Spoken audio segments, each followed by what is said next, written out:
नमस्कार, मैं हूं दीपक चौरसिया। टुनाइट विद दीपक चौरसिया में आपका स्वागत है। रेल किराया और भाड़ा बढ़ाकर मोदी सरकार ने रेल बजट से पहले ही लोगों को कड़वी दवा पिला दी थी। अब रेल बजट पेश होने से ठीक पहले वित्त मंत्री अरुण जेटली ने आरोप लगाया है कि रेल किराया मजबूरन बढ़ाया गया क्योंकि मनमोहन सरकार ने रेलवे का बंटाधार कर दिया था। क्या महंगी रेल में सुविधाओं की सौगात दे पाएगी मोदी सरकार? आज इसी पर होगी बड़ी बहस, लेकिन पहले इस वक्त की बड़ी खबर। अब तक की खास खबरों के प्रस्तुत करता है प्रकृति जैसी शुद्धता हमारी पहचान। MDH मसाले, the real spice of India, MDH। वित्त मंत्री ने यूपीए सरकार पर फोड़ा महंगाई का ठीकरा, कहा बढ़ा रेल किराया यूपीए सरकार के खाते का कड़े फैसले नहीं लेते तो हो जाता चक्का जाम। महंगाई पर संसद से सड़क तक संग्राम, कांग्रेस ने की रेल किराया और पेट्रोल के बढ़े दाम वापस लेने की मांग, जंतर मंतर पर मोदी सरकार के खिलाफ हल्ला बोल। लोकसभा में नेता विपक्ष पर सरकार कांग्रेस में ठनी, सोनिया ने कहा पद के लिए कांग्रेस हकदार। आनंद शर्मा बोले सभी विकल्प खुले, स्पीकर पर लगाया बीजेपी के इशारे पर काम करने का आरोप। संघ प्रवक्ता राम माधव को मिलेगी बीजेपी में बड़ी जिम्मेदारी, सूत्रों से खबर। पार्टी में होंगे संघ के नुमाइंदे, संगठन का देखेंगे कामकाज। गरीबी के नए पैमाने पर सियासी बवाल, रंगराजन कमेटी ने शहरों में 47 और गांवों में 32 रुपए रोजाना खर्च करने वालों को नहीं माना गरीब। और शरीयत अदालतों को कानूनी मान्यता नहीं, लेकिन सुप्रीम कोर्ट का पाबंदी लगाने से इनकार, कहा किसी तीसरे पक्ष की अपील पर न जारी करे फतवा।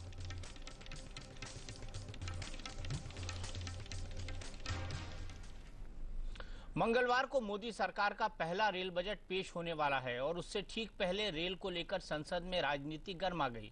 मुद्दा महंगाई का था, जिसे मोदी सरकार अपने सबसे बड़ी चिंता बताती है।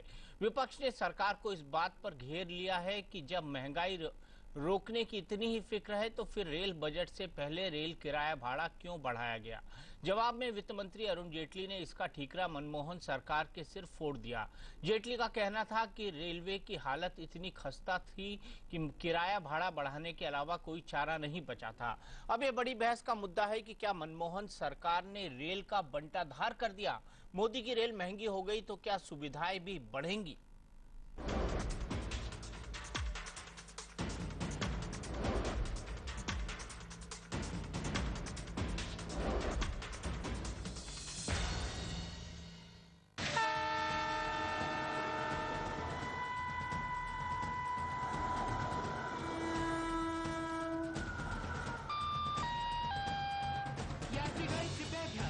गाड़ी नंबर भारतीय रेल और रेल यात्रियों की ये तस्वीर क्या बदलेगी? यात्रीगण कृपया ध्यान। ये सवाल हर उस शख्स के जहन में है जिसके लिए रेल से सफर करना कभी जरूरी तो कभी मजबूरी होता है।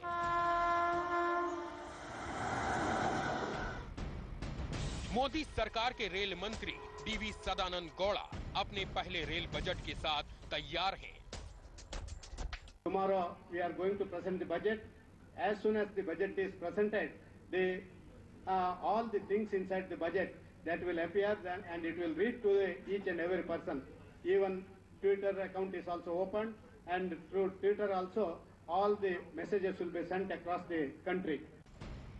मंगलवार को सदानंद गौड़ा के पिटारे से रेल यात्रियों के लिए कौन सी सौगात निकलेगी ये तो नहीं पता, लेकिन रेल यात्रियों को ये उम्मीद जरूर है कि प्रधानमंत्री नरेंद्र मोदी अपना वादा निभाएंगे और रेल यात्रियों के भी अच्छे दिन आएंगे।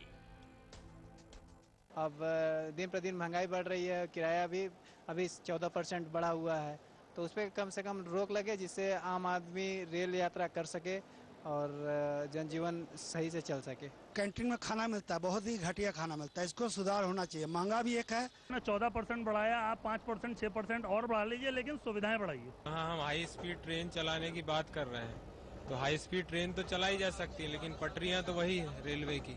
तो रेलवे की पटरियां और रेलवे का जो मेंटेनेंस डिपार्टमेंट है वो अच्छे से काम करे ताकि रेल सिक्योर रहे।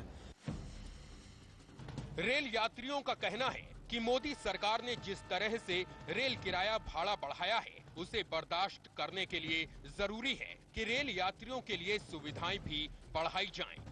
रेल यात्रियों की चाहत बहुत ज्यादा नहीं है, वो तो बस इतना ही चाहते हैं कि उन्हें जरूरत पर कंफर्म टिकट मिल जाए। रेलवे स्टेशनों और ट्रेनों में साफ सफाई हो और वो सुरक्षित अपनी मंजिल तक पहुंच जाएं। अब बाथरूम में जाओ तो नाक मुंह बंद करके जाओ एकदम से। दिल्ली भोपाल में, और जितनी बार मैं चढ़ती थी उतनी बार मुझे थोड़ा बहुत डिटोरेशन दिखाई देता ही था हर बार, खासतौर पे टॉयलेट्स। रेल बजट से ठीक एक दिन पहले विपक्ष ने संसद में मोदी सरकार का कड़ा टेस्ट लिया। नकवी साहब, आपका समय खत्म हो गया। आप बेहतर होता। आज जो है आपने जो है एलपीजी के विपक्ष ने मोदी सरकार से सीधा सवाल पूछा कि आखिर बजट से ठीक पहले रेल किराया भाड़ा बढ़ाने की जल्दबाजी क्यों थी। रेल की बजट आ रही है कल, उससे पहले 2 हफ्ते पहले आप बढ़ा देते हो रेल के दाम। आज के प्रधानमंत्री साहब, उनकी जो आदत है ट्वीट का, वन वे ट्रैफिक जो कम्युनिकेशन का है, उस ट्वीट पे उन्होंने कहा कि सत्र आने से पहले दाम बढ़ाना जो है ये गलत है, पार्लियामेंट्री परंपरा में बिल्कुल गलत है। उनके साथ 100% हमारी सहमति है, लेकिन वही काम किया क्यों आज? जवाब में वित्त मंत्री अरुण जेटली ने पिछली सरकार के सिर ठीकरा फोड़ दिया कि ये जो भाड़ा बढ़ा है ये आपके खाते का है, हमारे खाते में बढ़ता है कि नहीं बढ़ता वो आपको कल पता चलेगा। विरासत थी आपकी जो आप छोड़कर गए। फिलहाल विपक्ष के तेवर से इतना तो साफ है कि वो मोदी सरकार को आसानी से रेल किराया बढ़ाने नहीं देगी। ऐसे में ये देखना दिलचस्प होगा कि रेल मंत्री सदानंद गौड़ा सहूलियत की रेल चलाने के लिए फंड का जुगाड़ कहां से करेंगे। वित्त मंत्री अरुण जेटली का आरोप है कि यूपीए सरकार ने पिछले 10 साल में रेलवे को खोखला कर दिया। अब बड़ा सवाल यही है कि अगर रेलवे की हालत इतनी ही खस्ता है कि मोदी सरकार को बजट से पहले रेल किराया भाड़ा बढ़ाना पड़ा, तो फिर रेलवे को फिर से पटरी पर लाने के लिए मोदी सरकार कौन सी दवा पिलाएगी? क्या स्पीड, स्केल और स्केल का मोदी मंत्र रेलवे में भी लागू होगा, या फिर मोदी की रेल भी बस राजनीति की ही पटरी पर दौड़ेगी, जिसमें नई ट्रेनों का ऐलान होगा, पुरानी ट्रेनों के फेरे बढ़ेंगे और उसी अनुपात में बढ़ेंगी यात्रियों की दुश्वारियां। Bureau report, India news. तो सवाल यहाँ पर सबसे बड़ा ये है कि बढ़ा रेल किराया क्या यूपीए के खाते का था? क्या मनमोहन सरकार ने जो रेल किराया नहीं बढ़ाया या उसे पेंडिंग कर दिया, वो यूपीए का खाता रेल किराया आते ही एनडीए सरकार को बढ़ाना पड़ा? इसी पर होगी हमारी बड़ी बहस। और हमारे साथ नलिन कोहली जो है बीजेपी के वरिष्ठ नेता हैं वो जुड़ चुके हैं। हमारे साथ इस बहस में रहेंगे अखिलेश प्रताप सिंह जो कि कांग्रेस के स्पोक्स पर्सन हैं। हमारे साथ retired financial commissioner railway board NP Srivastava sahab हैं। हमारे साथ एसके विज साहब हैं जो कि retired member engineering railway board हैं। हमारे साथ प्रदीप सिंह साहब है, वरिष्ठ पत्रकार। प्रदीप सिंह साहब, सबसे पहले आपसे, क्या वाकई बढ़ा रेल किराया यूपीए के खाते का था? नहीं, देखिए, ये तो टेक्निकली तो बात सही है कि यूपीए के समय में बढ़ाया गया था, पार्लियामेंट में उसकी घोषणा हुई, लेकिन उसको इम्प्लीमेंट नहीं किया गया। लेकिन मेरा कहना है कि इस सरकार को ये बात नहीं कहनी चाहिए थी कि उन्होंने बढ़ाया था इसलिए हमारे सामने मजबूरी थी। मजबूरी तो कोई नहीं थी आपके सामने। अगर आप नहीं बढ़ाना चाहते थे तो ना बढ़ाते, उस फैसले को बदल सकते थे। तो ये बात ज़्यादातर संगत है कि रेलवे की स्थिति, आर्थिक स्थिति जो है, उसमें रेल किराया बढ़ाना ज़रूरी हो गया था। उसके बिना रेल को चलाना, रेल की व्यवस्था को चलाना मुश्किल होता। पिछले 10 साल में रेल किराए में कोई बढ़ोतरी, मामूली एक बढ़ोतरी को शायद छोड़ दीजिए, तो कोई बड़ी बढ़ोतरी हुई नहीं। बैकडोर से हुई जो भी बढ़ोतरी। हाँ, लालू प्रसाद यादव के समय किराया भले ही न बढ़ा हो, रेल यात्रा महंगी होती गई। अलग अलग तरीकों से उन्होंने जो है उसको निकाला कि तत्काल का रेट बढ़ा दिया, रिजर्वेशन चार्जेस बढ़ा दिए, रिटर्न टिकट आप अगर यहीं से ले रहे हैं, मान लीजिए चेन्नई का, तो उसका रेट अलग होगा। इस तरह कई तरह के काम करके उन्होंने रेल यात्रा को महंगा निश्चित रूप से किया। लेकिन अब एक बुनियादी सवाल है जिस पर सरकार को सोचना चाहिए कि रेलवे को किसी कॉरपोरेशन की तरह चलाना है, या रेलवे की जब स्थापना की गई थी, सरकार ने चलाने का फैसला किया, तो एक बात कही गई थी कि उसकी सामाजिक जिम्मेदारी भी होगी। यानी कि मुनाफे और घाटे इसकी चिंता नहीं करेगी, रेलवे उन क्षेत्रों में भी जाएगी जहां घाटा होगा। तो ये अब तय करना है नए सिरे से बदली हुई परिस्थितियों में जो आर्थिक नीतियां अब देश में पिछले 20 साल से चल रही हैं उनमें, कि रेलवे की भूमिका क्या होगी। क्या सामाजिक भूमिका खत्म हो जाएगी? क्या रेलवे में जो भी सर्विस जो लेता है उसको उसी जितना खर्च आता है उस पर उस अनुपात पे उसको भुगतान करना पड़ेगा? ये एक बड़ा सवाल है जिस पर इस सरकार को एक नीति पत्र या अपनी नीतिगत घोषणा करनी चाहिए कि रेलवे को किस तरह से चलाना चाहती है। क्योंकि दुनिया भर में आप देखिए तो ज्यादातर जगहों में है, ये रेलवे के वरिष्ठ अधिकारी लोग बैठे हैं, बताएंगे कि पैसेंजर फेयर जो है उससे सब्सिडाइज किया जाता है फ्रेट को। हमारे यहाँ उल्टा है, फ्रेट से पैसेंजर फेयर को सब्सिडाइज करते हैं और लंबे समय से करते चले आ रहे हैं। तो उसकी एक सीमा है कि भाई अगर आपको इंफ्रास्ट्रक्चर बढ़ाना है, यात्री सुविधाएं बढ़ानी है, तो पैसा कहाँ से आएगा? तो पैसे को लाने का कोई तो साधन होगा, और किराए बढ़ाए बिना पैसा कैसे आ सकता है, उसका उपाय सरकार को सोचना चाहिए। रेलवे के पास सबसे बड़ा लैंड बैंक है, क्या उसका मोनेटाइजेशन होना चाहिए? क्या जिस तरह से एयरपोर्ट में पीपीपी मॉडल आया है या प्राइवेटाइज किया गया है, क्या रेलवे स्टेशंस के मामले में ऐसा किया जा सकता है? तो सरकार को कुछ इनोवेटिव तरीके खोजने होंगे रेवेन्यू जनरेट करने के, इनोवेटिव तरीके खोजने होंगे। लेकिन अखिलेश प्रताप सिंह जी, आपके कर्म है जिसको ढो रही है एनडीए सरकार, ये कहना है। देखिए मल्लिकार्जुन खड़गे साहब ने अपने भाषण में क्या कहा था, कभी चिलमन से वो झाके, कभी चिलमन से हम जाके, लगा दो आग चिलमन में, न हम जाके न वो जाके, ये शेर पढ़ा था उन्होंने। और अब तो ऐसा लगता है कि पूरे चिलमन में ही आग लग गई है। दीपक जी, ये बीजेपी पार्टी है, ये सिर्फ ब्लेम गेम खेलती है और सत्ता में आ गए फिर भी ब्लेम गेम जारी है। भाई आप मत मानो, आप इतने हिमायती हो तो आप रिजेक्ट कर दो, क्या जरूरत थी? कोई बाउंडेशन तो थी नहीं। और बीजेपी का जो चरित्र रहा है शुरू से इस देश में, वो हमेशा एंटी पुअर रहा है, प्रो पुअर कभी ये पार्टी जानी नहीं गई है।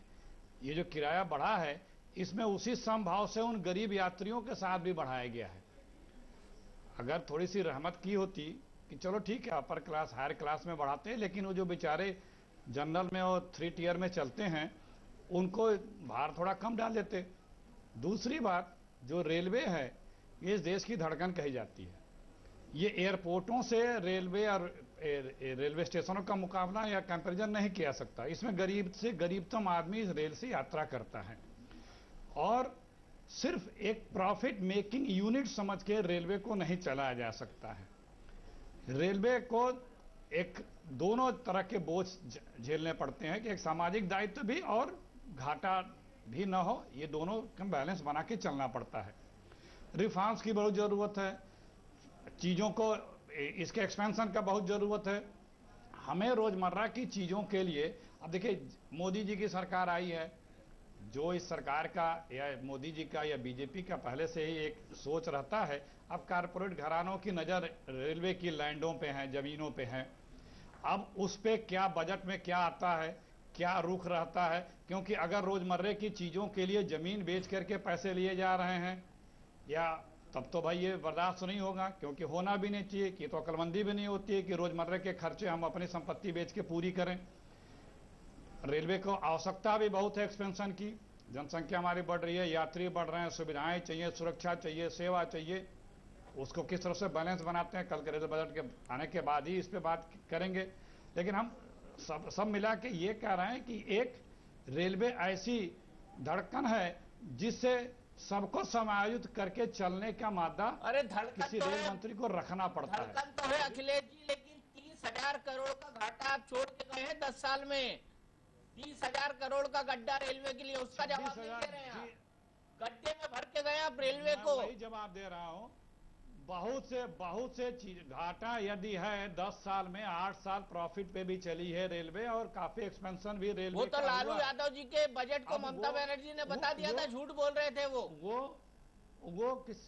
वो किस तरह से कहां पे ज्यादा पैसे खर्च हुए कि ये घाटा हमारा बढ़ा है पिछले 2 वर्षों में, ये हमारे पास उसके कोई जानकारी आंकड़े नहीं है। लेकिन जब घाटा है तो कुछ घाटा अगर ये इससे कवर कर रहे हैं, कुछ सरकार को भी बियर करना पड़ेगा, क्योंकि सरकार को देखना होगा कि अल्टीमेट अगर हम रेल और तेल के दाम बढ़ेंगे तो उसका ओवरऑल महंगाई पे असर पड़ता है, उसको कोई रोक नहीं सकता है। और रेलवे को गरीब के लिए भी एक स्थान होना चाहिए, उसकी जेब पे भी भार कम पड़े। मैंने आपको शुरू में ही कहा है कि सिर्फ इसको प्रॉफिट मेकिंग यूनिट समझ के रेलवे को नहीं चला जा सकता है, इसको एक बीच के रास्ते से चला जा सकता है। इसमें गवर्नमेंट का भी सपोर्ट फाइनेंशियली भी होना चाहिए और एक्सपेंशन के लिए नई योजनाओं को किस तरह से वो करते हैं जिस पर रेल के जो भाड़ा है या सुविधा है जनता के ऊपर उस पर भार ना पड़े। मूल प्रश्न का जवाब आप टाल गए नलिन कोहली जी, क्या कांग्रेस ने इस हाल में पहुंचा दिया रेलवे को?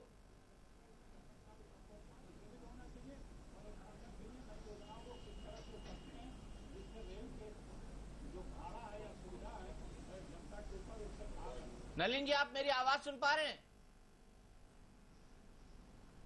लगता है नलिन जी आवाज नहीं सुन पा रहे। संदीप अग्रवाल जी, सबसे पहले मैं आपसे शुरुआत करता हूं। 30,000 करोड़ का घाटा, लालू जी कहते थे हमारी रेलवे जो है वो तो फायदे में है, ये फायदे से का एक 90,000 करोड़ का फायदा, ये उन्होंने आखिरी फिगर कोट किया था, ये फायदे से का एक घाटे में कैसे चली गई? साहब, मेरा ये कहना है कि ऐसा नहीं है कि फायदा बहुत ज्यादा था, मगर लोगों की आदत होती है, पॉलिटिशियंस बढ़ा चढ़ाकर अपने नंबर्स देते हैं।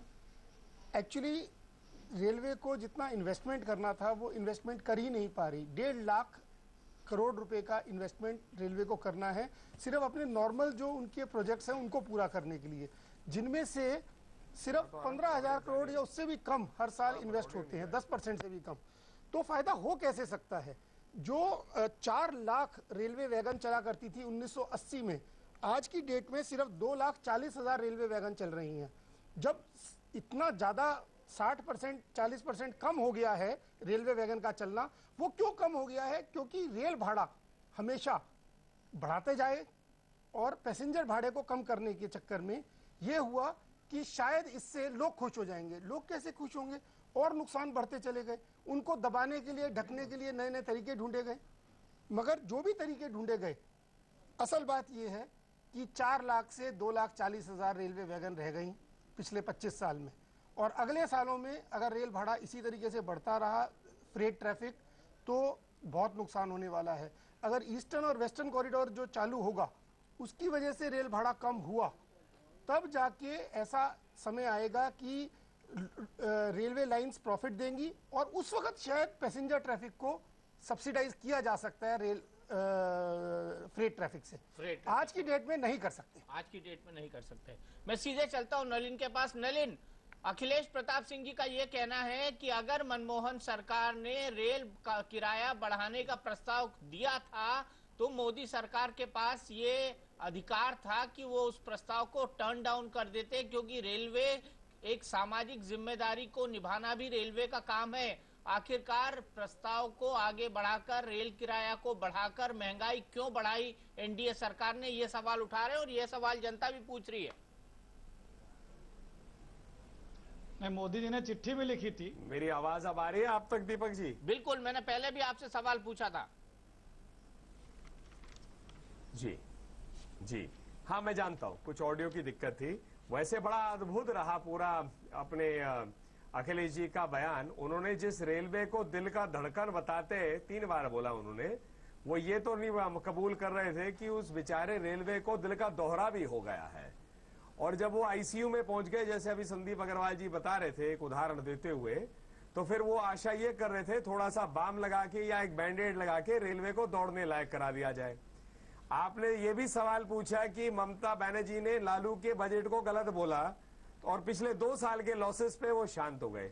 ये रेलवे की दुर्दशा है। कई एक्सपर्ट्स हैं आपके सामने जो बताएंगे कि आज रेलवे की सेफ्टी रिकॉर्ड्स के बारे में क्या चिंताएं हैं, सुविधाओं को लेकर आपने खुद जनता से सवाल पूछे हैं और वो हमने सुने। अब आ जाते हैं कि भारतीय जनता पार्टी के पास विकल्प क्या थे। फैक्ट है ये निर्णय लिया गया था पुराना। ये भी सवाल उठाया जा सकता है कि हमने उसे आगे क्यों बढ़ाया।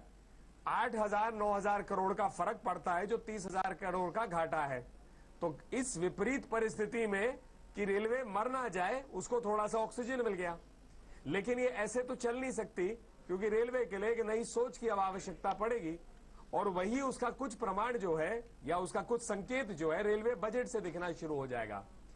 जो एंटी गरीब या गरीब विरोधी बात अखिलेश जी कह रहे हैं, तो महंगाई, भ्रष्टाचार, बेरोजगारी, ये सब गरीबों के खिलाफ ही जाती है ज्यादातर, और इसी पर मोदी जी चुनाव जीते हैं, क्योंकि ये स्पष्ट है देश में ये सारी चीजें महत्वपूर्ण संख्या में हैं। अब इनको हटाने के लिए कदम उठाए जा रहे हैं। सरकार को तो अभी 6 हफ्ते भी नहीं हुए, फिर भी हम कोई चुनौती से भाग नहीं रहे, और हम मानते हैं कि जो हम मेहनत करना शुरू किए, भारत सरकार जो है अच्छे परिणाम भी लाएंगी। 60 महीने मांगे मोदी जी ने बनाम 60 साल, तो हम तो 60 महीने के लिए ऑलरेडी काम पे लग गए। छोटा सा उदाहरण है, कम से कम मंत्रालय तो समय पर आज काम कर रहे हैं, और कम से कम सरकार में ऐसा भी नहीं है कि विकेंद्रीकरण हो गया हो सत्ता का, जैसे पहले था, तो निर्णयहीन भी नहीं होगी ये सरकार। रेलवे बजट कल से आएगा तो आपको इसके इशारे मिलेंगे। Safety, track record, rolling stock की इन्होंने बात की, कई क्या नए प्रकल्प करके, विकल्प करके, जैसे प्रदीप जी ने कहा कि आप प्राइवेट पार्टनरशिप को लेकर, जमीन को लेके, रेलवे की कई सुविधाएं हैं, क्या वहां पर प्राइवेट सेक्टर इन्वॉल्वमेंट लाकर बिना गरीबों के हित को खराब करते हुए, ऐसा भी नहीं कि हम रेलवे से उसका जो एक सामाजिक रोल है उसको घटाएं, लेकिन फिर भी अगर रेलवे बचेगी नहीं तो सामाजिक रोल कहां से करेगी। और इसकी कहीं ना कहीं 10 साल एक लंबा समय होता है। कांग्रेस जितना मर्जी चाहे, 8 साल का बच्चा 18 का होकर वोटर हो गया था पिछले चुनाव में, 10 साल से भाग नहीं सकती। तब भी अभी बात करने का फायदा नहीं है, हमारा कार्यकाल शुरू हुआ है, हमारे कार्यकाल के चलते चलते आपको कई चीजें दिखेंगी, और मैं आशावादी हूं कि जरूर रेलवेज में बदलाव आएगा।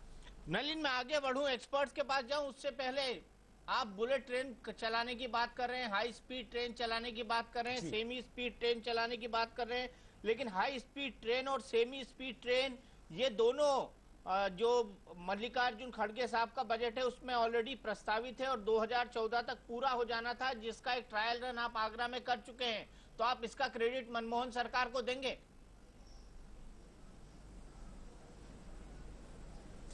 देखिए ऐसा है, बुलेट ट्रेन तो एक बिल्कुल नई परियोजना की बात हो रही है, और इसको भी मैं कहता हूं, जैसे अभी माता वैष्णो देवी जी के यहाँ पर जो स्टेशन बना है उसका उद्घाटन किया लाइन का, ये तो लंबा चलते आ रहा है। कुछ चीजें एनडीए के समय से बनी, कुछ यूपीए के समय से बनी, तो सरकार चलती है और हम किसी का क्रेडिट नहीं खींच रहे।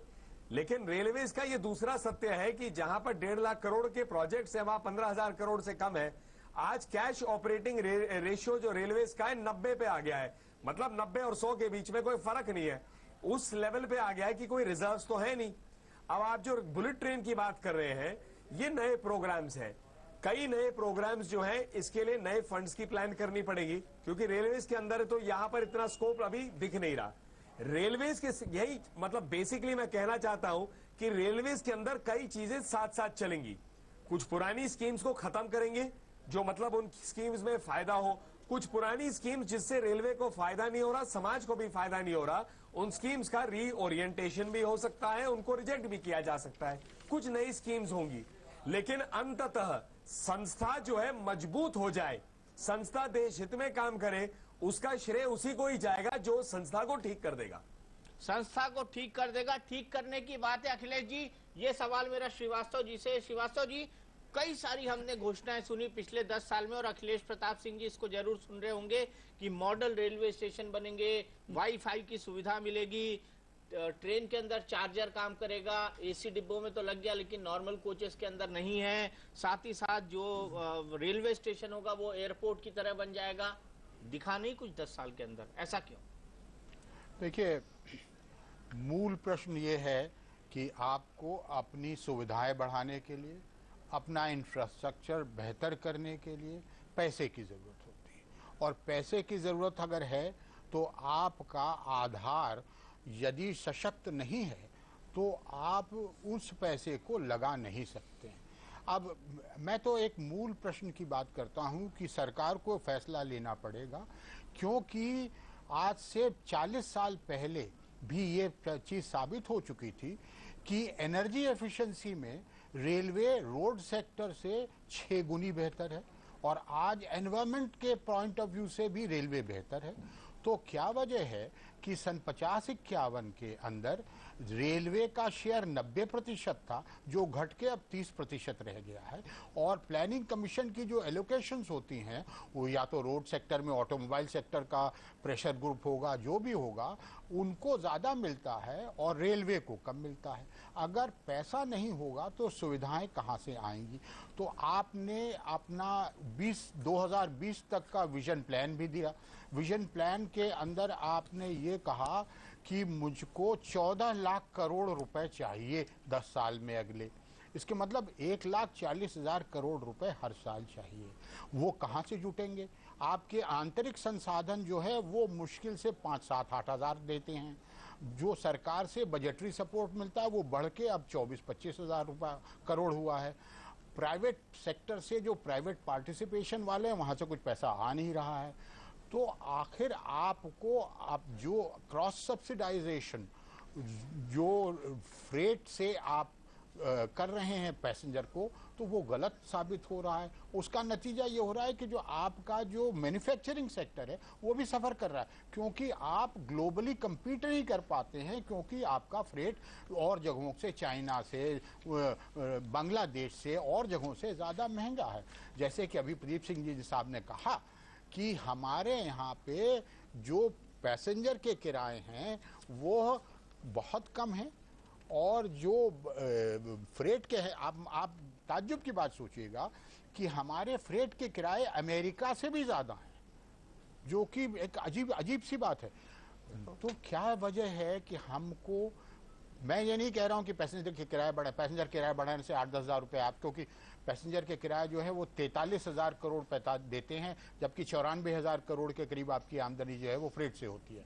तो उसका जो 14% है वही मिला के 5,000-6,000 करोड़ होता है, इसका 6% भी 5,000 करोड़ होता है। मैं तो सिर्फ ये कह रहा हूँ कि आपने एक मूलभूत सवाल कर लिया कि मैं फ्यूल सरचार्ज हर 6 महीने पे लागू करूँगा।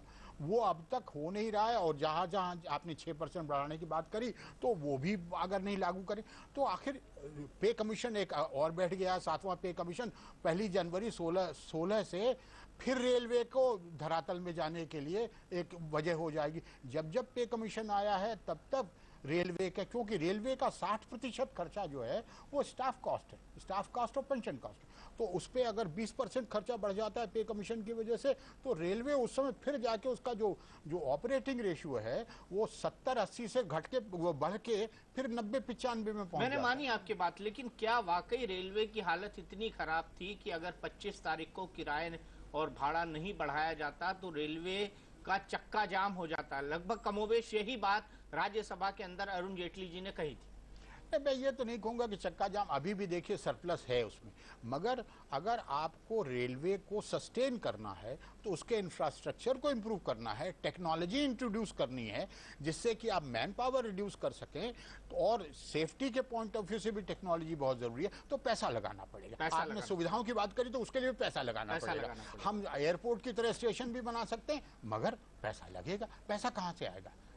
पैसा आने के लिए तो आपको अपने संसाधन इकट्ठे करने पड़ेंगे, क्योंकि ये तो देख लिया गया पिछले 10 साल के अंदर कि प्राइवेट निवेश जो है वो रेलवे में नहीं आया। अभी भी एफडीआई की बात कर रहे हैं, मैं नहीं जानता हूं कि कितना एफडीआई आएगा रेलवे के अंदर, क्योंकि रेलवे की एक मूलभूत समस्या ये है कि उसकी जितनी भी प्रोजेक्ट्स हैं वो लॉन्ग जेस्टेशन की प्रोजेक्ट हैं, उसमें अपफ्रंट सब पैसा लगाना पड़ता है, पैसा बहुत देर बाद उसमें वापस आता है, तो कोई बिजनेसमैन लगाना नहीं चाहता उसको। कोई बिजनेसमैन लगाना नहीं चाहता। लेकिन रेलवे के सामने सबसे बड़ा संकट स्पीड, स्किल और स्केल का है। मोदी साहब तीनों बात बार बार कहते हैं कि स्पीड, स्किल और स्केल जो है वो तीनों, स्पीड, स्किल और स्केल, ये तीनों एक साथ होना चाहिए। लेकिन सवाल है ये तीनों चीजें रेलवे में आएंगी कहाँ से, और इसके साथ साथ फंड्स कहाँ से आएंगे? कैसे रेलवे ट्रैक पर आएगी इतने निचुड़ने के बाद?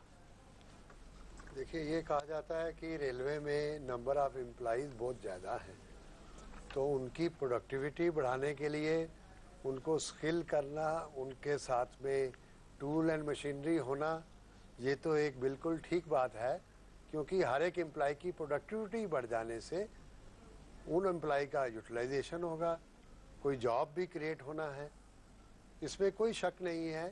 और इसके लिए अगर पैसा जुटाना है तो बहुत मार्जिनल पैसा होता है, जो कि स्किल डेवलपमेंट के लिए चाहिए। बाकी रेलवे को एक वायबल इकाई रहना है, इसमें कोई शक नहीं है, मेरे सभी साथियों ने इस बारे में कहा है। और ये जो अमेरिका से हमारा फ्रेट का भाड़ा ज़्यादा है, हमारा जो फ्रेट का भाड़ा है दुनिया में ऊंचाई में दूसरे नंबर पर है। ये ममता बनर्जी जी के वाइट पेपर में आज से 4 साल पहले कहा गया था, पर उसका हल क्या होगा ये बात अभी नहीं हो पाई है। उसमें मैन्युफैक्चरिंग पर क्या ज़्यादा बोझ पड़ता है, ये ज़रूर है कि आम आदमी पर उसका इन्फ्लेशन में कोई दर्शाना संभव या कुछ इफ़ेक्ट बहुत कम है। ये जो किराए बढ़ाए गए हैं, मैं तो ये कहूँगा इनकी ज़रूरत, क्योंकि 11 साल से बढ़ाए नहीं गए थे और जो सेकंड क्लास में तकरीबन 15-16 साल से आलमोस्ट नहीं बढ़ाए गए थे, तो इनकी ज़रूरत तो इतनी ज़्यादा है। और ये जो आपको रेलवे का घाटा 30,000 करोड़ का खड्डा आप कह रहे हैं, रियलिटी में खड्डा और ज़्यादा गहरा है, क्योंकि जो एलोकेशन है कि रेलवे की मुरम्मत के लिए, रेलवे की रिन्यूअल के लिए, उनके लिए जो एलोकेशन होनी चाहिए वो काफ़ी नहीं हो पा रही है। ये ज़रूर है कि रेलवे पेंशन फंड के लिए पैसा प्रोवाइड करती है और पिछले 8 सालों में वो 7,500 करोड़ से 27,000 करोड़ हो गया है। पे कमीशन से जो वर्किंग एक्सपेंसेस बढ़े हैं, ये सब चीज़ों, और जो पिछले 8 सालों में या लालू जी के टाइम पर जो इनकम बढ़ी थी फ्रेट में पर्टिकुलरली, वो ज़्यादा मतलब वजन ज़्यादा करके बढ़ी थी। उसका एक तो कुछ स्कोप लिमिटेड फर्दर रह गया, और जो कैपेसिटी जो है उसका कंस्ट्रेंट से जो रेलवे का अपना शेयर है मार्केट में वो बढ़ नहीं पाता। तो रेलवे को अपने एग्जिस्टिंग सिस्टम को मल्टीप्लाई कर देना तो इतना आसान नहीं है, सिर्फ कैपेसिटी उस तरह से जनरेट करना। उसी सिस्टम पर कैसे एवरेज स्पीड गुड्स ट्रेन की इम्प्रूव हो, कैसे गुड्स ट्रेन और पैसेंजर ट्रेन में जो स्पीड का अंतर है वो कम हो, ताकि टोटल जो प्रोडक्टिविटी बढ़ जाए। ये चीज़ें कोई भी जो कह रहा है वो चीज़ बिल्कुल ठीक है। और रेलवे को अपनी यूनिट कास्ट जो है अपनी ट्रांसपोर्टेशन की उसको कम करना है, क्योंकि फ्रेट बढ़ाते बढ़ाते उसको 26,000 या 30,000 करोड़ पैसेंजर का लॉस पूरा करते करते आप कह जरूर रहे हैं कि जी बाकी देशों में भी फ्रेट क्रॉस सब्सिडाइज करता है, पर हमारा जो भाड़ा है वो चाइना के कंपैरेटिवली डबल है, और वहाँ पर पैसेंजर्स का किराया जो है वो ऑलमोस्ट तुलना करता है वो टन का किलोमीटर से, पैसेंजर किलोमीटर और टन किलोमीटर का जो भाड़ा है बराबर है तकरीबन। और हमारे यहाँ वो रेशो जो है वो 3.68 हो चुकी है। तो ये चीज़ों को ठीक करना ज़रूरी है और रेलवे को वायबल रहना ज़रूरी है। नहीं तो आप सेंट्रल गवर्नमेंट से सब्सिडी दीजिए और सिर्फ सामाजिक ही काम करना है तो। बिल्कुल। अखिलेश जी, बीजेपी ने कह दिया कि आपके हिस्से का किराया तो बढ़ गया, क्या एनडीए के हिस्से का किराया भी कल बढ़ेगा? आपको उम्मीद की क्या है? दीपक जी, देखिए ज्ञान चक्षु कैसे दर्शन देना बदल जाते हैं या नए खुल जाते हैं। अब बता रहे हैं हमारे भाजपा के साथी कि आईसीयू में थी तो थोड़ा सा पट्टी मरहम करना पड़ता है। जब पिछली सरकार बढ़ाने की बात करती थी तो मोदी जी और बीजेपी के लोग चिट्ठी लिखते थे कि बढ़ेगा तो हम ये कर देंगे वो कर देंगे, और जब एक आध बार बढ़ा तो सड़क पर उतर करके चक्का जाम, रेलवे जाम कर देते थे। तब ये ज्ञान पता न था कि नहीं था, अब ये ज्ञान आ गया है जो ये बता रहे हैं। दूसरी बात जो बताया जा रहा है कि हर चीज का दोष पिछली कांग्रेस की सरकार को, तो ये भी सत्य है कि एक बीजेपी है जो राष्ट्रभक्त है, देशभक्त है, ईमानदार है, चरित्रवान है। इनके अलावा सारे लोग कुछ नहीं करते हैं, ना किसी ने किया है और सिर्फ यही करेंगे। बाकी पिछले जमाने में कुछ नहीं हुआ है, सारी बुराइयां थी, अब ठीक करने आ गए हैं। ठीक है भाई, कर दो ठीक, जो ऑन रिकॉर्ड है, जनता देख रहे, उस पर सफाई देने की या कुछ कहने की हमें आवश्यकता नहीं है। मंत्रालय काम करने लगे हैं, ऐसे काम करने लगे हैं कि अभी तक 60% मंत्रियों को अपना स्टाफ नहीं ले पाए हैं। मंत्री बनाने का विश्वास कर लिया, स्टाफ रखने का विश्वास पीएमओ का रखेगा, वो भी आप पैनल भेजेंगे, उसमें से टिक मारा जाएगा। तो जिस मंत्री को इतना भी अधिकार नहीं है, मंत्रालय क्या सुनेगा, वो आगे की जाने दें। रही बात रेलवे की, अब कल बजट आने दीजिए, क्योंकि जो कहते थे बहुत सी चीजें कही गई हैं और इस तरह से कही गई हैं कि ऐसा दमदार सक्षम नेतृत्व दल आएगा कि सब चीजें अपने आप ठीक हो जाएंगी। ये परसेप्शन क्रिएट किया गया था, ये कहा जाता था कि ये इस तरह का जब नेतृत्व आएगा तो ये सब चीजें अपने आप ठीक हो जाएंगी। अब नेतृत्व आ गया है, कल से बजट शुरू हो रहे हैं, अब हम देखते हैं कैसे कैसे क्या क्या ठीक होता है। उसके बाद ज्यादा बेहतर होगा कि हम और चीजों पे प्रकाश डाल पाएंगे। लेकिन एक बात हम लोग बार बार भूलते हैं कि अगर हम घाटे पे जा रहे हैं तो हमारा खर्चा रेलवे के अंदर कहां बढ़ा, कौन सी चीज जो हमारा ऑफिशियल रेलवे का जो जिसको या किसी भी संस्था का जो हमारा प्रशासनिक खर्च है या जो उससे रिलेटेड खर्च है, वो भी देखा, वो रिकॉर्ड हम लोग को आता नहीं है, वो भी एक महत्वपूर्ण अंग होता है कि वो पहले कितना था अब कितना हो रहा है, हमारा डैमेज कितना हो रहा है। तो इन सब चीजों को भी कंट्रोल करने की कुछ योजना है, कैसे है। व्यापक रेल मंत्रालय बहुत बड़ा मंत्रालय है, बहुत सी चीजों से कंट्रोल किया जा सकता है खर्चे को, बहुत सी चीजों पे आगे अभी खर्चे करने हैं, उसके फंड के भी अरेंजमेंट के आपको सरकार के तरफ से। नहीं अखिलेश जी, अब बेसिक मुद्दे पर आ जाते हैं। माल भाड़ा तो बढ़ गया, महंगाई भी बढ़ गई है। बेसिक मुद्दा ये है कि रेलवे का भाड़ा तो बढ़ा लेकिन महंगाई भी बढ़ गई है। और मैं नलिन जी से बड़ा सीधा सवाल जब आप रेल और तेल बढ़ाएंगे तो इसका प्रभाव व्यापक से व्यापक क्षेत्रों पे पड़ेगा, इसमें दो राय नहीं है।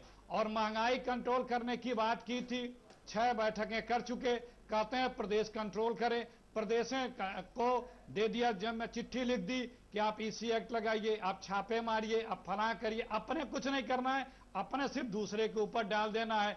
गलत तथ्यों के साथ सूचना भी देते हैं। रविशंकर प्रसाद जी ने प्रेस कॉन्फ्रेंस की 4 पॉइंट बताए, उसमें बता दिए कि किसानों को अब ये छूट होगी कि अपने उपज को मंडी में न बेचें। किसान कहीं बाउंड नहीं है मंडी में बेचने को, भाई हम खुद किसान हैं, वो अपना किसान भाई लेकर के देश के किसी कोने में कुछ भी बेच सकता है। मंडी में तो वो इसलिए जाता है कि उसको बायर मिल जाते हैं। उन्होंने कह दिया कि हम एक्स्ट्रा दे रहे हैं, बीपीएल और राशन पीडीएफ रिलीज कर रहे हैं। वो तो दिसंबर के पहले 35% एक्स्ट्रा दिया था, दिसंबर के बाद आगे की जो हमारी फूड सिक्योरिटी बिल है उसके लिए पॉलिसी बना रखी है कि इतना एक्स्ट्रा देना है। तो 2-3 जो तथ्य दिए थे वो भी भ्रामक दिए थे। आप फिक्स कर दीजिए कोटा। आपने 600 जगह रेड मारी, किस पे चालान हुआ? इनके अधिकारी बता रहे हैं कि भाई चालान हम कर ही सकते हैं, नियम ही नहीं है, क्योंकि हमने जो चालान किया है वो घटतौली में या इसमें किया है। होर्डिंग की लिमिट आप फिक्स कर दीजिए। प्रदेशों ने आपको कह दिया, प्रदेशों को जो अभी आपने खाद्य मंत्री की बैठक की दिल्ली में, उसमें आपने ब्रोशर बांट दिया कि महंगाई सिर्फ इसलिए बढ़ी है, महंगाई बढ़ने का एक बहुत बड़ा कारण है कि नरेगा को से जो पैसा आया, पर कैपिटा इनकम बढ़ गई, बाइंग कैपेसिटी आदमी की बढ़ गई, महंगाई जवाब भी ले लेते हैं, तर्क दे रहे हैं। नलिन से जवाब भी ले लेते हैं। नलिन, ये तो वही सब तर्क हुए जो यूपीए सरकार देती थी, आप भी वही तर्क दे रहे हैं। हाँ, गरीबी की वैसी परिभाषा आपने भी दे दी जैसी यूपीए सरकार ने दी थी। नहीं, ऐसी बात उसमें भी आ जाते हैं। ऐसा है, अंग्रेजी का तो फ्रेज है hunting with the hedge, running with the hedge and hunting with the hounds. Hindi में उसका अर्थ निकलता है चित मैं जीता पता आप हारे। तो अखिलेश जी का तो मैंने पहले ही कहा था, अद्भुत है। उन्होंने जितनी बातें आज कही, कल आपको बुलाने की आवश्यकता नहीं होगी, आइडेंटिकल कल ये बोलेंगे। उन्होंने ज्ञान चक्षु की बातें कही, तो अगर यदि मैं मान लूं हमारे ज्ञान चक्षु खुल गए तो आपको तो खुश होना चाहिए। अखिलेश जी, आप विरोध क्यों कर रहे हैं भाई? या तो आप जो है अज्ञानी बनना चाहते हैं हमारे ज्ञान चक्षु खोलने के बाद, तो छोड़ देते हैं इसको। असली विषय क्या है? विषय ये है कि आज देश को शासन की आवश्यकता है, नहीं तो ये रेलवे भी हालत नहीं खराब होती। अब आ जाते एक एक करके। आपने जो प्रश्न पूछा कि हमने कुछ किया नहीं है, ऐसी बात तो है नहीं। भारत सरकार में लगातार हम लोग कहते आए हैं पिछले कई वर्षों से कि अगर महंगाई को डील करना है, महंगाई के विषय को सप्लाई साइड मैनेजमेंट को ठीक करना पड़ेगा।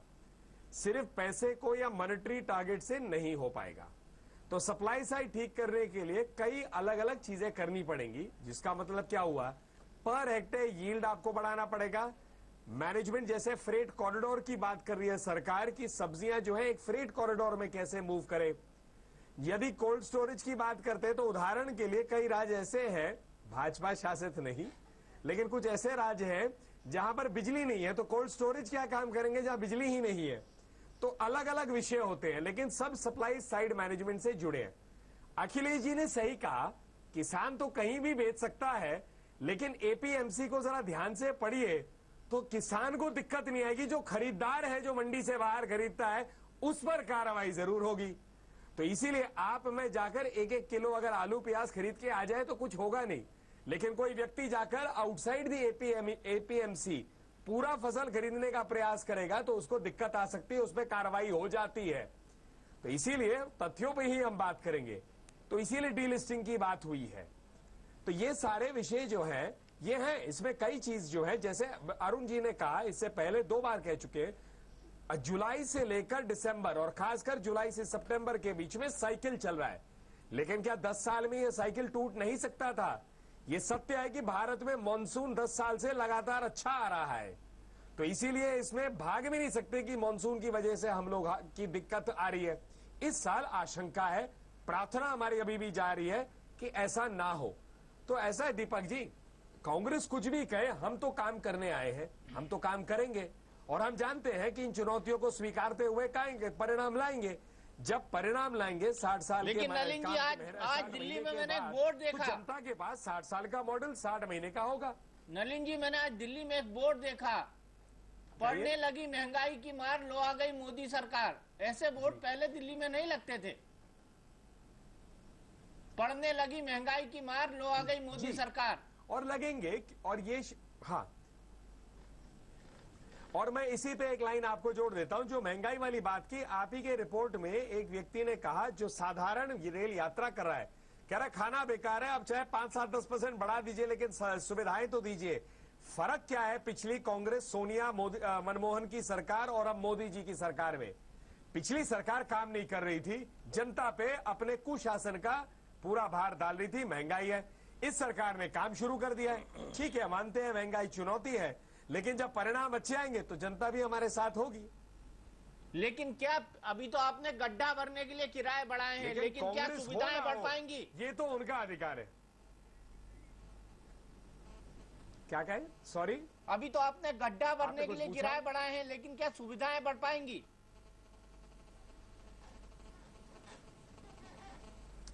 देखिए दीपक जी, ये बड़ा अच्छा सवाल है। गड्ढा अपनी जगह होता है और विस्तार करना और नई चीजें लाना अपनी जगह होती है। हर चीज के लिए सोच की आवश्यकता होती है। उदाहरण जैसे सोलर एनर्जी, मैं गुजरात का एक उदाहरण दे रहा हूं।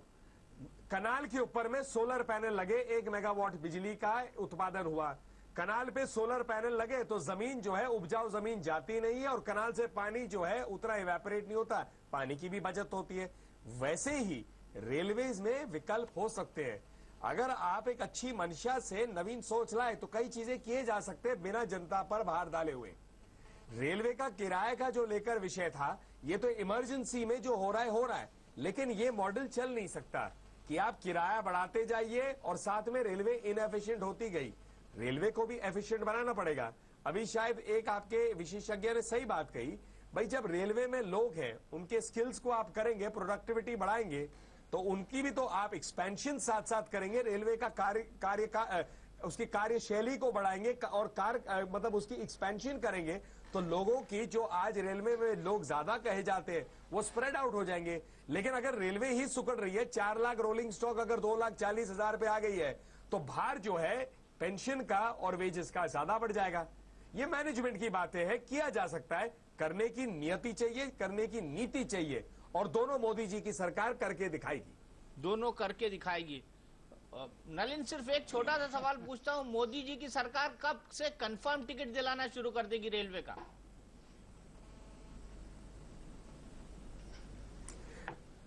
दीपक जी, थोड़ा दुख के साथ और हंसते हुए कह रहा हूं, मैंने ये सवाल अपने एक रेलवे के अफसर हैं, मित्र हैं, उनसे पूछा था आज से 1.5 साल पहले। मैंने कहा मुझे बताओ कौन सा सिस्टम है कि गारंटी आपको रेलवे का टिकट दिला सकता है? तो वो हंसते हुए बोले, भगवान की प्रार्थना, यही तो बदलना है। अब इंसानों की सरकार के माध्यम से ये भी संभव कराना है। ये भी संभव कराना है। प्रदीप सिंह जी, क्या संभव हो पाएगा कभी? देखिए अभी तो बहुत दूर की कौड़ी लगती है। देखिए दोनों सरकारों में अभी, हालांकि इस सरकार को आए 1.25 महीना ही हुआ है, तो बहुत ज़्यादा तुलना करना ठीक नहीं है, लेकिन एक बात समझ में आ रही है अभी तक की बातों से कि दोनों को पता है कि समस्या क्या है। दोनों ने रोग का निदान तो खोज लिया है, कि डायग्नोसिस कर ली कि ये बीमारी है। पिछली सरकार ने 10 साल में उसका कोई इलाज नहीं किया। ये सरकार कह रही कि हम इलाज करेंगे। तो अब ये तो भविष्य की बात है कि इलाज करेंगे, ठीक कर पाएंगे कि नहीं, लेकिन करने का इरादा अभी दिखा रही है। आगे आने वाले समय में पता चलेगा कर पाते हैं कि नहीं। कंफर्म टिकट मिलेगा सर?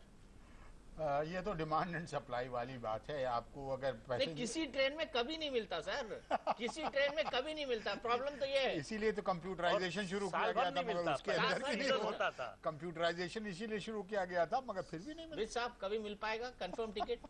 पैसेंजर ट्रैवल जो है बहुत सस्ता है, डिमांड बहुत ज़्यादा है। पैसेंजर ट्रैवल को रियल प्राइसिंग करेंगे, कोई डिमांड भी कंट्रोल होगा और सप्लाई रेलवे बढ़ाएगी, तो शायद जल्दी संभव ये हो पाएगा। रियल प्राइसिंग तो देखिए वो बड़ा संकट वाला मामला है। आप देखिए खासतौर से सबर्बन जो ट्रैफिक है उसमें आपके डेली वेजेस के लोग चलते हैं। आपके लेबर फोर्स का 90% अनऑर्गेनाइज सेक्टर में है। उसको कोई डीए नहीं मिलता, उसको कोई पेंशन नहीं मिलती, उसको कोई मेडिकल अलाउंस नहीं मिलता। उसके लिए अगर आप किराया भी बढ़ा देंगे तो चलेगा कैसे? अपने रोजगार जहां उसको मिलना है वहां तक पहुंचेगा कैसे? केवल कॉर्पोरेट की तरह से सोचने पर सोचकर कि पैसा हम जितना खर्च हो रहा है उतना वसूल लें यात्री से, ये नहीं चलेगा। ये हर वर्ग की जरूरत को ध्यान में रखकर देना पड़ेगा। आप किराया बढ़ा दीजिए, सवाल ये है कि अगर उसकी पेइंग कैपेसिटी ही नहीं है, वो कैसे वो उस किराए को देगा? तो अगर नहीं चलेगा तो एक तरह का अनरेस्ट सोसाइटी में पैदा होगा।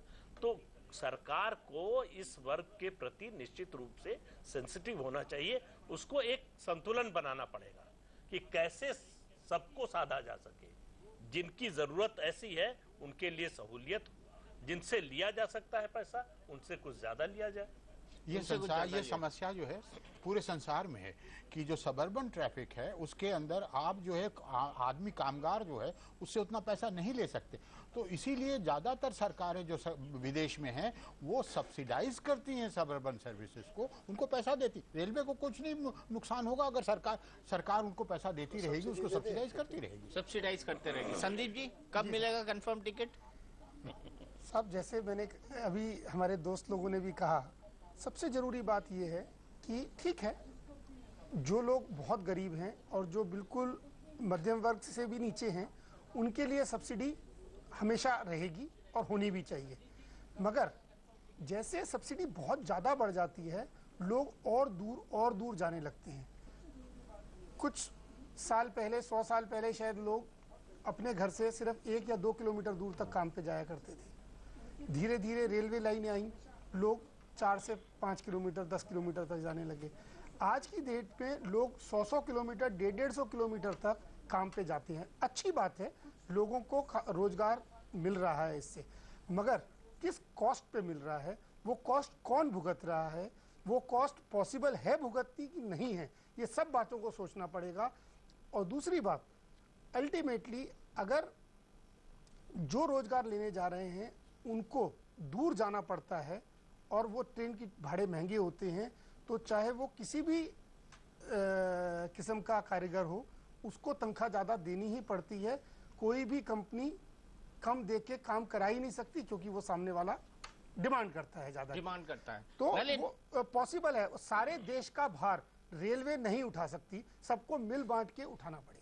नलिन बड़े सारे सवाल हैं, अच्छा खाना, साफ सफाई, अच्छे प्लेटफॉर्म, वाईफाई की सुविधा, इंटरनेट की सुविधा, मॉडल स्टेशंस, एयरपोर्ट की तरह स्टेशंस, वहां पर गंदगी ना होना, ट्रेन के डब्बे साफ सुथरे होना, टाइम पर रिजर्वेशन मिलना, टाइम पर खाना मिलना, अच्छा खाना मिलना, ये जो तमाम पैसेंजर एमिनिटीज हैं जिनके लिए, और अच्छी सेफ्टी मिलना, रेल के अंदर ट्रैक्स का बढ़िया होना, high speed, semi speed, bullet train चलना, इन सब आकांक्षाओं को मोदी सरकार क्या पूरा कर पाएगी? और कल के बजट में देखने को मिलेगा क्या?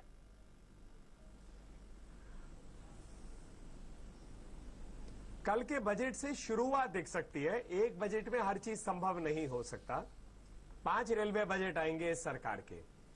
दूसरी बात जो आपने बातें कही, ये आकांक्षाएं कब तक जो है अधूरी रह सकती हैं, बहुत लंबी अधूरी रही हैं। आप देख लीजिए इस पैनल पे हम सब जो है टिकट कॉन्फर्मेशन की बात कर रहे थे, कई अच्छी बातें आई, लेकिन हम लोग विदेश अगर जाते हैं तो रेलवे में इसलिए जाते हैं क्योंकि टिकट भी मिल जाती है और रेलवे का अपना एक सफर की खूबसूरती भी है। मैं इतना जरूर आपसे कहूंगा, मोदी जी जब सरकार बन रही थी तो उन्होंने 3 बातें कही थी और वही महत्वपूर्ण है जो रेलवे पे भी लागू है। उन्होंने कहा यह सरकार गरीबों की सरकार है, क्योंकि गरीब और कहां जाएगा, सरकार से ही उम्मीद रखेगा वो हर चीज के लिए, तो रेलवे उसको अच्छे रूप से दिखाती है। जो देश के असली गरीब लोग हैं, अति गरीब लोग हैं, उनके लिए रेलवे अति महत्वपूर्ण है। दूसरी बात उन्होंने कहा था महिलाओं के लिए, आपके भी पैकेज में एक महिला जो है सुविधा की बात कह रही थी और कह रही थी मैं डिटीरियोरेट देख रही हूं। बेसिकली सेफ्टी सिक्योरिटी वो सारे उससे आते। और तीसरी बात उन्होंने कहा था युवाओं की, युवा मतलब आकांक्षा, कि उनकी आंखों के सामने जो वो आकांक्षा रखते हैं कि भारत एक विकसित देश की तरह उसमें सुविधाएं मिले, उनको नौकरियां मिले लेकिन सुविधाएं मिले, ये रेलवे की एक हमारी अपनी सोच है। प्रदीप जी ने जो बात कही वो फेयर है कि अभी हम बात करें मंशा की बात करें, ये तो सिर्फ ट्रैक रिकॉर्ड हमारा बताएगा जी, तो हम लोग उस चुनौती पर आगे बढ़ रहे हैं। बाकी हमारा ट्रैक रिकॉर्ड हमारे लिए बोलेगा। यही मोदी सरकार के अच्छे दिन आने के वाले का वादा है। चलिए अच्छे दिन आएंगे कि नहीं, लेकिन अच्छे दिन का बजट और रेलवे का बजट जरूर देखिए आप इंडिया न्यूज पर। कल रेल बजट की महा कवरेज सुबह 10 बजे से लगातार, बल्कि आप सुबह 7 बजे से लगातार देख सकते हैं सिर्फ और सिर्फ इंडिया न्यूज पर।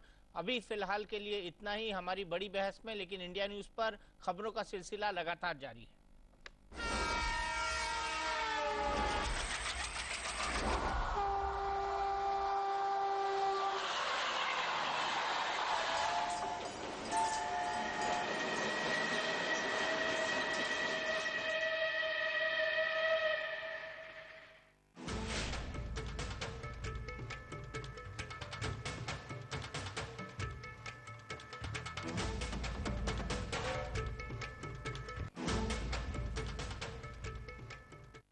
₹47 और ₹32 का खेल।